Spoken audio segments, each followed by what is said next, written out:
I thought I'd go on sharing a little bit from practical spirituality since there's a whole bunch of information in here that's very nicely packaged. Swami Lokeshwarananda was quite a great soul.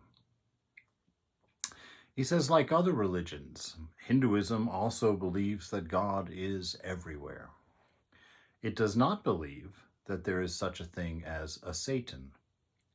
There is only God, sometimes clearly seen and sometimes not clearly seen. He is not clearly seen when a man lets his ego, a false ego, stand in the way. When he overcomes his ego, he becomes one with God. He becomes God himself. A man is good or bad depending on how far he has been able to overcome his ego and manifest the God within him.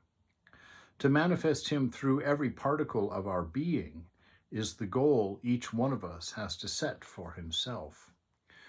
I love this idea, because it's non-accomplishment. It's not a task.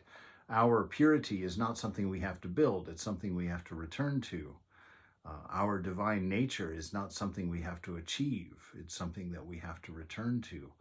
That our perfection already exists within us, but it's clouded over by our egoism that separates us from our nature and makes us of our mind, as it were, so that we begin to be defined by body and by mind and those characteristics of those things, and then consequently the desires and needs of those things. But that divine image of God, which has been placed within us at our beginning, if there was a beginning, our inception, conception.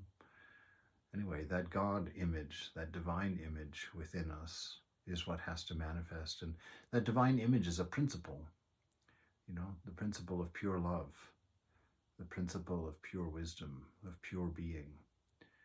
And we have to come in touch with that as who we are. We have to identify with that as our being. And then that is what we manifest.